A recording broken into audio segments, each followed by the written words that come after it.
Hi guys, for today's video guys, sayo pa ko kay sa buntag ga sorry guys kay tungod nag-visit punta sa ato ang mga pumuluyo guys. Mao ni siya ang sa may proper to Barangay Binagyuhan. Magpa-relax sa ta guys o kadali. Mao na diri ang mga kakahuyan guys, forestry nga iya sa city. Kay bugnaw kay ding dapita guys, kay tungod daghan kay mga kahoy. Ma-relax gid ang imuhang lawas o sayo pakaayo kay mag-walking pod para pasingot. Sa diring dapita guys, nag-walking sa ako diri. Naglantaw-lantaw sa mga view. Mao ni siya ang Barangay Binagyuhan. Gilibutan ni siya guys sa mga buntod, sa mga bukid. Naagid mi diri sa tunga. Sa likod na nga bukid guys, Barangay Libertad na siya. Na dira sa likod ana, mao ni siya ang pinakataas nga bukid sa amo ang barangay. Kung gusto mo makarelax guys, nami po ni siya diri. Mao ni siya akong ginahimo kada buntag mag-walking kay para manggawas pod ang mga singot.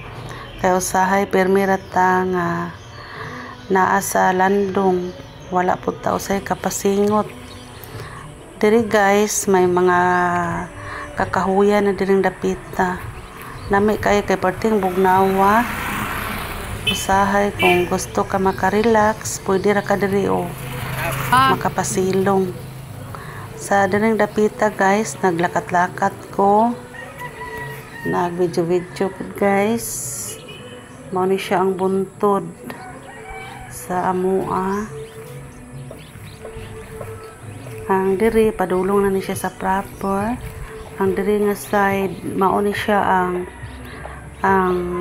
high school sa Barangay Binagyuhan.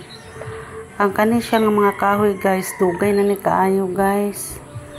Mga tree planting ni siya sa una pang panahon.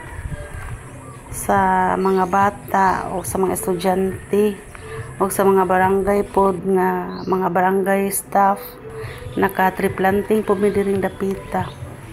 Mao ni siya ang eskwelahan guys sa Binagyuhan Extension High School.